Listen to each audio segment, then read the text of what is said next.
Hello दोस्तों, मैं Nishchit Kumar Patel, advisor of Care Immigration and visa services. एक दफा फिर हम आपके साथ प्रेजेंट है एक नई थंबनेल लेके। जो थंबनेल आपने देखी होगी तो शायद आपको शॉकिंग भी लगा होगा कि फनी रूल्स। तो आजकल तो कनाडा में सब लोग ऐसी बात कर रहे हैं कि कनाडा टफ हो रहा है, डिफिकल्ट हो रहा है, post graduate work permit student को नहीं मिलेगा। जी नहीं दोस्तों, अगर आपका कोई फ्रेंड, दोस्त, रिश्तेदार या फिर आपके फैमिली में से भी कोई, आपके ब्रदर सिस्टर या फिर आपका बच्चा कनाडा में पढ़ रहा है गवर्नमेंट यूनिवर्सिटी और कॉलेजेस में, हालांकि 98% बच्चे गवर्नमेंट यूनिवर्सिटी और कॉलेज में ही पढ़ रहे हैं, तो आपको बिल्कुल टेंशन लेने की जरूरत नहीं है। ऐसा कुछ भी रूल्स, जब हम ये वीडियो बना रहे हैं 19 सितंबर 2024 के दिन तक कुछ भी ऐसा मेजर चेंजेस है नहीं। मालूम नहीं क्यों उसके मिनिस्टर बारी बारी में सेंटेंस अलग अलग दे के पूरा पैनिक क्रिएट कर रहे हैं मार्केट में इन फ्रंट ऑफ स्टूडेंट्स। तो चलिए, ये क्यों ऐसा हमने थंबनेल बनाया, फनी रूल्स। जी हाँ, फनी रूल्स। तो उसकी पूरी आपको इंफॉर्मेशन देते हैं। आपको यहाँ पर हम दिखाएंगे कि जो कैनेडियन इमिग्रेशन मिनिस्टर है मिस्टर मार्क मिलर, उनका एक स्टेटमेंट आया है कल ही। उन्होंने कहा है वी आर मतलब Canada strengthening temporary residence programme for sustainable volumes. मतलब कनाडा अभी ऐसा सोच रहा है या वो लोग ऐसा करने वाले हैं कि कनाडा का जो वॉल्यूम है इंटरनेशनल स्टूडेंट्स का, वो लोग कम करना चाहते हैं। तो उनके लिए हम बता दें उनको कि उनको कम करने की जरूरत बिल्कुल नहीं है। उन्होंने जो पहले से कोटा तय किया था वहां तक की भी एप्लीकेशन उनके पास नहीं पहुंची है। वो लोग बता रहे हैं कि हमने इतनी स्टडी परमिट दी या इतनी स्टडी परमिट दी, उनमें से वो लोग इंटरनेशनल स्टूडेंट को फ्रेश स्टडी परमिट कितनी दी ये डेटा नहीं है। ये जो स्टडी परमिट उन्होंने दी उसमें से ऐसा भी हो सकता है कि जो स्टूडेंट्स वहां पर ऑलरेडी 1 साल का कोर्स लेके गए थे, यानी सितंबर 23 में, वो लोगों भी सितंबर 24 में वो लोग ने भी स्टडी परमिट नहीं अप्लाई करेंगे अपने फर्दर स्टडी के लिए, तो वो भी उसके अंदर डबल टाइम गिने जाती है। यानी वो लोग बहुत कंफ्यूज है, प्रीटी कंफ्यूज है, क्योंकि उनके सेंटेंस और उनके जो एक्शन है उससे ही मालूम पड़ता है कि वो लोग कितने कंफ्यूज है। और इंडियन स्टूडेंट्स को उसके अंदर बिल्कुल टेंशन या घबराने की ऐसी कोई बात है ही नहीं कि उनको टेंशन लगे कि हम नहीं पाएंगे। तो ऐसा क्यों कह रहे हैं, चलिए पहले हम उसका जो सेंटेंस है कैनेडियन गवर्नमेंट का, उनकी वेबसाइट पे उन्होंने अपलोड किया, हमने डिस्क्रिप्शन बॉक्स में भी उसकी लिंक डाल दी है। जो ये सेंटेंस है यहाँ पर भी हम आपको वो पढ़ के बताएंगे, उनका न्यूज रिलीज। वैसे उसमें कुछ इतना इंपॉर्टेंट है नहीं कि हम आप वो पढ़ के इतना पूरा डिटेल में बताए, क्योंकि कुछ नया है ही नहीं उसके अंदर। फिर भी आपको थोड़ी राहत हो या फिर आपको वो पैनिक की या सिचुएशन में आने की जरूरत नहीं पड़े। हाँ, कनाडा में दिक्कत हो रही है तो अभी जो बच्चे वर्क परमिट में है, पोस्ट ग्रेजुएट वर्क परमिट, और उनकी वर्क परमिट एक्सपायर हो चुकी है या एक्सपायर होने वाली है, उनका पीआर में पॉइंट नहीं आता है, इसके हिसाब से उनको पीआर नहीं हो रहा है। ये दिक्कत है, यही दिक्कत है। उसके अलावा जो लोग बच्चे बोलते हैं कि हमने स्टडी परमिट में कनाडा में गए तो अभी कॉलेज में पढ़ रहे हैं, बहुत से स्टूडेंट्स, पेरेंट्स और एजेंट से हमारा कम्युनिकेट होता है लगातार, वो उनकी इंक्वायरी हो रही है, क्योंकि मार्केट में ऐसा ह्यूमर फैल गया है कि कनाडा में जो बच्चे कॉलेज में पढ़ रहे हैं उनको 1 नवंबर 2024 से ओपन वर्क परमिट जो मिलती थी वो बंद हो चुकी। क्या? बिल्कुल नहीं। ओपन वर्क परमिट के लिए उन्होंने आइल्स का रिक्वायरमेंट एक डाला है, लेकिन क्या है वो भी फनी रिक्वायरमेंट है, उसकी भी हम चर्चा करेंगे आगे। वीडियो को आगे बढ़ाते हैं।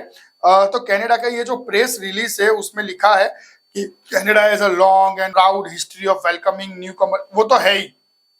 कनाडा 2007 से उन्होंने बहुत ही अच्छी अपनी पॉलिसी बनाई जो तकरीबन बहुत ही अच्छी चली 2020 तक, बहुत ही एकदम स्ट्रीमलाइन था। उसके बाद ये सारा प्रॉब्लम उन्होंने क्रिएट अपने आप ही किया है। इंटरनेशनल स्टूडेंट्स ने कुछ भी, क्योंकि जो इंटरनेशनल स्टूडेंट होते हैं वो वहां पर पढ़ाई के लिए जाते हैं, और पढ़ाई के लिए आप मानेंगे बहुत से अच्छे वाले पैसे उनकी इंस्टीट्यूशंस को देते हैं। तो बहुत फंडिंग है। इंटरनेशनल स्टूडेंट्स वहां पे एक रेंट में रहते हैं, यानी वो टेनेंट के तौर पे रहते हैं, और अच्छा सा वहां की इकोनॉमी में बहुत ही बढ़िया ग्रोथ करते। तो ये प्रॉब्लम उन्होंने नहीं फैलाई है भैया, ये प्रॉब्लम आपका मिसमैनेजमेंट है। तो आपको पूरा मालूम ही नहीं पड़ता है कि कैसे उसको हैंडल किया जाए, या फिर आप बारी बारी में हर एक दिन आते हो कुछ ना कुछ नया रूल्स बना देते हो। उसका आप देखते ही नहीं हो कि आपने पहले क्या बनाया था, आगे क्या है, आपका विजन ही क्या है, वो आपको कुछ मालूम नहीं है। कुछ हफ्ते में एक दफा आना है आपको ऑनलाइन या मीडिया में, और कुछ ना कुछ सेंटेंस दे देने थे। तो उसके हिसाब से क्या होता है कि जो बच्चे और उनके पेरेंट्स हैं उनका पूरा पैनिक फैल जाता है। तो टेंशन बिल्कुल मत कीजिएगा, ऐसा कुछ रूल्स उन्होंने चेंज नहीं किया है। अभी ये वीडियो है हमारा, ये फोकस है स्टूडेंट वीजा के बाद के open work permit, post graduate work permit में चेंजेस है क्या, इस पर ये वीडियो है। तो उन्होंने लिखा है, जैसे हमने पहले भी बोला कि प्राउड हिस्ट्री तो है ही उनकी, in responsible labour market shortage and blah blah blah story, वो तो सब ठीक है, वो तो कुछ आपको लागू नहीं पड़ता है स्टूडेंट को, तो इतना उन्होंने देखने की जरूरत है। फिर उन्होंने बोला है कि हमने we are announcing a further reductions in the intake cap of international student study permits for 2025 based on 10% reduced from 2024, targeting of 4,85,000 new study permit issued। तो ये 4,85,000 न्यू स्टडी परमिट उन्होंने इश्यूड की है 2024 में। तो या फिर ये करेंगे, उसमें से कितनी रिपीट हो रही है इसका कोई क्लैरिफिकेशन नहीं है, कितनी उन्होंने फ्रेश दी है उसका भी कोई क्लैरिफिकेशन नहीं है, कितनी वो बच्चों को उन्होंने दी है जो कनाडा में रहते हुए उन्होंने अप्लाई किया था, ये भी कोई अलग डेटा नहीं है उनका। तो ये फिगर कंफर्म नहीं है, फिर भी उसके अंदर वो 10% रिड्यूस करेंगे, यानी 2025 में फिर भी हम गिने तो अप्रोक्सीमेटली 4 लाख स्टडी परमिट वो देंगे, ऐसा उन्होंने बताया है। और आगे जाके तो मेरे को तो ऐसा भी लगता है कि वो लोग बोलेंगे कि हम 20% 25% और रिड्यूस किए। रिड्यूस नहीं है, ये स्टूडेंट ही जाना नहीं चाहते हैं। स्टूडेंट्स बहुत से ये सब पैनिक फैला है, इसके हिसाब से स्टूडेंट्स एप्लीकेशन तो रिड्यूस किसको कहते हैं, रिड्यूस उसको कहते हैं कि 4 लाख आपने अप्रूव की, आपको उसके सामने 8 लाख एप्लीकेशन आई, तो आप बोलेंगे कि भाई हमने उसमें से 4 लाख को दिया, 4 लाख को मना किया, इसको रिड्यूस कहा जाता है। लेकिन अगर आपके पास आती ही 3 लाख है तो उसको रिड्यूस नहीं कहा जाता है, वो टारगेट ही अचीव नहीं हो रहा है कनाडा का, ठीक है। और 2025 में उन्होंने 4 लाख बोला है, तो मेरे को तो लगता है 2025 में भी 4 लाख तो वो होगा ही नहीं, मतलब इतनी एप्लीकेशन ही नहीं आने वाली उनके पास। तो फिर वो लोग एप्लीकेशन नहीं आएगी तो मिनिस्टर और गवर्नमेंट के लिए तो बहुत एम्बैरेसिंग सिचुएशन हो जाती है। तो फिर ये लोग उसको बचने के लिए ऐसा बोलते हैं कि हमने 10% या 20% रिड्यूस कर दिया। तो आप आराम से सब लोग रिलैक्स हो जाइए कि ये एम्बैरेसिंग उनकी सिचुएशन से बचने के लिए उन्होंने ऐसा बोला है। उतनी एप्लीकेशन आती ही नहीं है उनके पास अभी स्टूडेंट वीजा की अगर हम बात करें, 8 दिन में 8 to 10 डेज में ये लोग वीजा दे रहे हैं अभी इंडिया में से, 8 to 10 डेज में वीजा लग रहा है। मतलब उनके पास इतना वर्क फोर्स या उतना पेंडिंग, अगर पेंडिंग होता है एप्लीकेशंस स्टूडेंट्स के अंदर, तो अगर वो बोलते हैं कि हमने स्टडी परमिट रिड्यूस की या फिर हम रिड्यूस कर रहे हैं, तो ये टाइमिंग बढ़ जाता है ना प्रोसेस का, 2 महीने 2.5 महीने इतना हो जाता। तो इतना वर्कलोड है ही नहीं, यानी इतनी एप्लीकेशन है ही नहीं, 4 लाख तक का भी उनका कोटा पूरा नहीं होने वाला है। तो ये एम्बैरेसिंग सिचुएशन से बचने के लिए ये लोग रिड्यूस वर्ड यूज कर रहे हैं। तो आपको ये रिलैक्स हो जाना, इतना कुछ पैनिक 2025 में लेने की जरूरत नहीं है।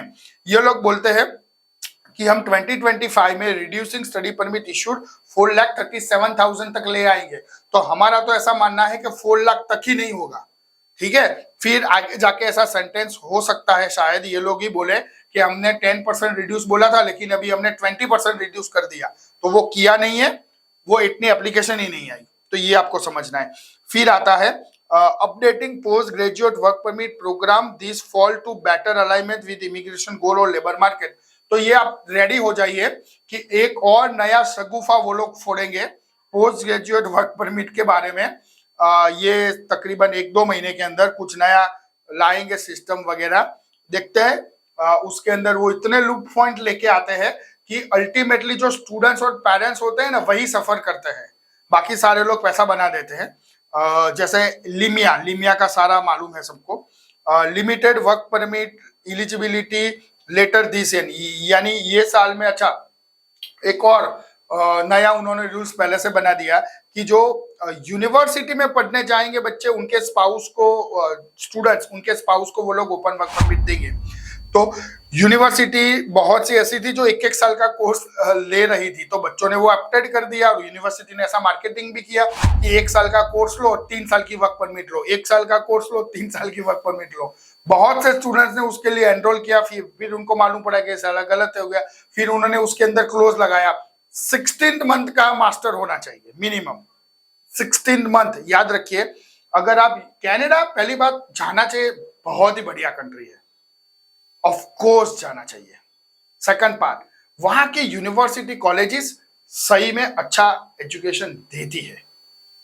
आपको करना क्या है, आपको चूज प्रॉपर करना है, रिसर्च प्रॉपर करना है ना। आपको क्या करना है इसका रिसर्च ज्यादा कीजिए ये टाइम के अंदर। अगर आप इंडिया में से भी जा रहे हो तो इंडिया में जो आपको अपॉर्चुनिटी मिलती है, शायद हो सकता है कि ये वीडियो देखने के बाद लोग कमेंट करें हम एजेंट है, हम अपना ही स्वार्थ देखेंगे, आप तो अच्छा ही बोलेंगे, लेकिन ऐसा है नहीं। तो हर एक का नजरिया हो सकता है, लेकिन हम एक एक एक जिम्मेदार कंसल्टेंट है लास्ट 17 ईयर से, और तकरीबन 27 के ऊपर हमारे पास अवार्ड है। हो सकता है कई लोग हमारी बात से सहमत नहीं भी हो, लेकिन उसका मतलब ऐसा नहीं है कि हम गलत है। हम ऐसा सजेशन देंगे, आप खुद ही सोचना कि आपको हमारा सजेशन कैसा लगता है। आपके पास जो इंडिया में अपॉर्चुनिटी अवेलेबल है उसको आप जरा एक साइड में रखिए, उसकी यहाँ पर आप जो पढ़ने वाले हो उसकी यूनिवर्सिटी का परफॉर्मेंस, उसकी यूनिवर्सिटी या कॉलेज का प्रोफेसर का लिस्ट देखिए, उनका पढ़ाई का क्या तरीका है वो देखिए, उसकी फीस कितनी है वो देखिए। उसके बाद आपको कोई अपॉर्चुनिटी कैसे मिल रही है इंडिया में, कितना तक सैलरी मिलता है, उसके अलुमनी बच्चे यानी पास बच्चों को कितना सैलरी मिला है, वो सारा रिसर्च पहले से कीजिए। मीनवाइल यही चीज आप कनाडा के लिए भी कीजिए कि आप जो यूनिवर्सिटी में जा रहे हो उसमें कितनी फीस है, इंडियन रुपीस में आप कन्वर्ट करके गिनिए कितनी फीस है। इतना पैसा जो जीआईसी आप भर रहे हो तकरीबन 13 लाख, वो तो वापस ही आ रहा है आपके पास।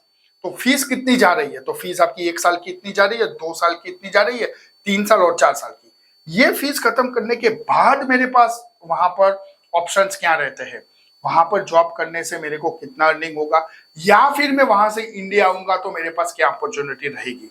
तो ये सारा एक आप अभ्यास पहले से रिसर्च कीजिए तो बहुत बढ़िया रहेगा। ठीक है, तो कनाडा जाना चाहिए, ऑफ कोर्स जाना चाहिए, लेकिन रिसर्च पहले से ज्यादा करना चाहिए। तो ये जो सारा फैल रहा है अननेसेसरी न्यूज मार्केट में, उससे आप कहीं ना कहीं बचते रहेंगे। यानी हम तो रिकमेंडेड करते हैं university study is very important in Canada nowadays. ठीक है, वैसे कॉलेजेस भी बहुत बढ़िया है, तो वो टेंशन लेने की जरूरत नहीं है। तो जैसे हमने बोला कि भी 16 मंथ, हम वापस आ जाता है टॉपिक पे, 16 मंथ का ड्यूरेशन होना चाहिए, बाद में ऐड किया। यानी जो बच्चे ने वो 1 साल का कोर्स ले लिया था यूनिवर्सिटी में वो फंस गए। ठीक है, तो क्योंकि जल्दबाजी में ये लोग ला देते हैं और उनको मालूम नहीं था। आगे उन्होंने सब लिखा है कि क्या है मैक्सिकन वगैरह का, फिर उन्होंने कोट किया है कि हम सबको नहीं ले सकते, सबको नहीं लेना है वगैरह वगैरह। तो भैया ये था, तो फिर जो बोल सकते हैं कि आप ह्यूमैनिटी ग्राउंड पे भी आप लोगों लेते हो तो वहां पर भी ये रूल्स लागू पड़ना चाहिए था, लेकिन फिलहाल ये उनकी कंट्री है, वो चाहे ऐसा बना सकते। उसके बाद क्विक फैक्ट पे आ जाइए, वहां पर देखिए पहला जो है propose education for temporary residence, ये ठीक है, ये आपको कुछ लागू नहीं पड़ता है, वो आपको उतना टेंशन लेने की जरूरत नहीं। दूसरा उन्होंने क्लियर लिखा है फिर से, graduate from the programmes at the public colleges, जैसे हमने बोला ना 98% बच्चे पब्लिक कॉलेज में ही पढ़ने जाते हैं इंडिया में से। So don't be a panic, public college will remain eligible for post graduate work permit up to 3 years. यानी दो चीज कनाडा के लिए आज की तारीख में फिक्स है, अगर आप 98% बच्चे पब्लिक कॉलेज में ही जाते हैं, वहां पर जाएंगे अप टू 3 इयर्स का वर्क परमिट मिलेगा ही मिलेगा। ये उन्होंने फिर से अपना ही सेंटेंस, अपना ही रूल्स कोट करके दिया है, मिलेगा ही मिलेगा। तीसरा पॉइंट है as part of the changes, ये नया है, पोस्ट ग्रेजुएट वर्क परमिट जो अप्लाई करेंगे ये नया है। ये रूल्स क्यों लाए हैं वो लोग, यही फनी है। ठीक है, तो उन्होंने लिखा है as part of changes of the post graduate work programme all applicant will be required to demonstrate a minimum language proficiency in French और English. This will increase their ability to transition to the permanent residence and apart to changes economic condition। यानी ये जो post graduate ओपक work permit है ये उनको ही मिलती है जो स्टूडेंट के बेस पे है। ठीक है, ये पोस्ट ग्रेजुएट वर्क परमिट यहां से नहीं मिलती। अगर कोई ऐसा सोचेगा कि कनाडा ने वर्क परमिट में बैंड कम कर दी इंडिया में से, तो ये वो नहीं है, ये उनको ही मिलते हैं जो बच्चे वहां पर पढ़ रहे हैं। तो उन्होंने बोला है कि भाई आपका आईएलटीएस और फ्रेंच अच्छा होना है, तो भैया स्टूडेंट वीजा तो आप देते हो तो उसमें तो वो चेक कर ही लेते हो ना। फिर भी यहाँ पे डाला है, क्यों डाला है मालूम नहीं है, परमानेंट रेसिडेंस इन अडॉप्टिंग इकोनॉमिक कंडीशंस। फिर लिखा है a Canadian language benchmark CLB, उन्होंने एक अपना बेंचमार्क बनाया है सीएलबी। इसके साथ हमने यहाँ पर भी आपको दिखा रहे हैं कि ये जो सीएलबी बेंचमार्क 7 है, लेवल 7 यानी 6 बैंड, अगर आईएलटीएस की बात करें ओवरऑल 6 इच 6 बैंड, ये होता है लेवल 7। ये उन बच्चों को चाहिए जो यूनिवर्सिटी में से पढ़ के निकलेंगे, चाहे यूनिवर्सिटी में से आप बैचलर करो या मास्टर्स करो, यूनिवर्सिटी में से अगर आप निकल रहे हो तो आपको इच 7 6 7 चाहिए। किसी भी यूनिवर्सिटी में आजकल एडमिशन लेने के लिए 6 बैंड से नीचे है ही नहीं रिक्वायरमेंट, और 6 बैंड से नीचे अगर रिक्वायरमेंट है तो आपको एली कोर्स लेना पड़ता है, एली कोर्स में पास होना पड़ता है, एली कोर्स में भी आपको 6 ईच लाना है, उसके बाद ही आपका मेन कोर्स स्टार्ट होगा। तो अगर कोई व्यूअर्स को मालूम है कि ये रूल्स क्यों बनाया तो प्लीज कमेंट कीजिएगा। और फिर लिखा है CLB 5, आपको मालूम है CLB 5 यानी आईएलटीएस में कितने होते हैं? अगर मालूम है तो भी कमेंट में लिखिएगा आपको। CLB 5 यानी आईएलटीएस में होते हैं तकरीबन 4 से 4.5 band. For colleges graduate will be require for applying a post grade. ये क्यों लाया? अगर किसी व्यूअर्स को मालूम पड़ता है, इंडियन व्यूअर्स, अपने कैनेडियन व्यूअर्स या वर्ल्ड में कोई भी व्यूअर्स को, तो प्लीज बताइए। स्टूडेंट वीजा पे आप जाते हो, आपको 6 लाने हैं, ठीक है, तभी आपको स्टूडेंट वीजा लगेगा, उसके बगैर नहीं लगता, ठीक है। 98% बच्चों को 6 लाने हैं। फिर होती है पोस्ट ग्रेजुएट वर्क परमिट, उसके लिए 4.5 लाने, यानी इससे कम लाने, 4 बैंड लाने। क्यों ऐसा रूल्स? स्टूडेंट फिर से नहीं समझ रहे हो तो आपको फिर से मैं समझाने की कोशिश कर रहा हूं। इंडिया में से जो स्टूडेंट जाते हैं या वर्ल्ड में से जो इंटरनेशनल स्टूडेंट जाते हैं, उनको आईएलटीएस की बात करें, हालांकि पीटी, टॉफेल, ये सारी भी एग्जाम वैलिड है वहां पर, ठीक है, लेकिन ज्यादातर बच्चे आईएलटीएस की कर रहे हैं, तो हम आईएलटीएस का भी रिक्वायरमेंट साथ में हम टॉफेल और पीटी का भी इक्विवेलेंसी दिखा रहे हैं। स्टूडेंट वीजा के बेस पे जो बच्चे, क्योंकि ये post graduate work permit student को ही मिलती है जो वहां पे पढ़ते हैं, ठीक है, यहां से ओपन वर्क परमिट में ये रूल्स लागू नहीं पड़ता। जो स्टूडेंट वीजा पे जाते हैं उनको आईएलटीएस में 6 बैंड चाहिए। 98% बच्चों को जो जा रहे हैं उनको 6 बैंड चाहिए, तभी स्टूडेंट वीजा लगता है, ये सबको मालूम है, ठीक है। उसके बाद आता है ये पोस्ट ग्रेजुएट वर्क परमिट, उसके अंदर कितने चाहिए? 4 बैंड। 6 बैंड यहाँ पे है, यहाँ पे 4 बैंड चाहिए। क्यों 4 बैंड चाहिए? अगर आप होते तो 6 के 6 करते या 6.5 करते, वॉट एवर, लेकिन 4 बैंड चाहिए उनको। क्यों? कोई भी व्यूअर्स को अगर मालूम पड़ता है कि 4 बैंड का रूल्स क्यों लाया, प्लीज कमेंट करके बताइएगा, ये फनी रूल्स कनाडा क्यों लाया। तो आगे 4 बैंड चाहिए और फिर आप post graduate work permit apply कर सकते हो, ऐसा उन्होंने कहा है। तो ये 4 बैंड क्यों लाए? मेरे माइंड में बहुत सारे सवाल है कि किसी के एग्जाम फी देने के लिए लाए या बच्चों से एक्स्ट्रा चार्जेस लेने के लिए, क्या है? अगर आपको मालूम पड़ता है 6 बैंड के साथ स्टूडेंट वीजा लगता है तो रिक्वायरमेंट उसके बाद का स्टेप है, ये पूरे वर्ल्ड में है ऐसा कि उसके बाद का जो स्टेप होगा वो हार्ड होगा, रिड्यूस नहीं होगा। तो उसके बाद का स्टेप उन्होंने रिड्यूस किया 4 बैंड, 6 बैंड पे स्टूडेंट वीजा देने का। तो क्या कनाडा आगे जाके ऐसा उनका प्लानिंग है कि स्टूडेंट वीजा वो लोग 3 या 3.5 बैंड पे देंगे? ऐसा शायद प्लानिंग है क्या उनका? कि मैं तो ऐसा ही सोचता हूँ, क्योंकि पीछे का जो स्टेप होता है वो हार्डर होता है। पहली कक्षा के बाद अगर 8वीं कक्षा हो तो वो डिफिकल्ट होती है। ऐसा कहीं दुनिया में है क्या? 8वीं कक्षा में आपको फर्स्ट स्टैंडर्ड का सिलेबस लेना है और फर्स्ट स्टैंडर्ड में आपको 8th स्टैंडर्ड का सिलेबस लेना है? जी नहीं, दुनिया में एक ही कंट्री में ये पॉसिबल है, वो कैनेडियन इमिग्रेशन सिस्टम में। जी हाँ, तो ये फनी रूल्स है कनाडा का कि उन्होंने CLB 5 किया है, जो 4 या 4.5 बैंड होते हैं, ये बस आपको देना है और फिर आपको पोस्ट ग्रेजुएट अप्लाई करनी है। अभी पोस्ट ग्रेजुएट वर्क परमिट ऐसे ही मिलती है, तो ये क्यों लाए? किसी के बारे में मालूम पड़े तो उनको पूछिएगा। अगर आपको नहीं मालूम है तो उनको ये वीडियो फॉरवर्ड करके भी पूछिएगा कि कमेंट में हमको बताए कि ये क्यों लाए, ठीक है। तो ऐसा ही सीरीज चालू रहेगी, funny rules, funny Canada, funny government, you don't need to be worry about it, कुछ भी आपके लिए चेंज नहीं है, आपको सिर्फ नया पढ़ना है, रिसर्च ज्यादा कीजिए कोर्सेज के बारे में, यूनिवर्सिटीज के बारे में।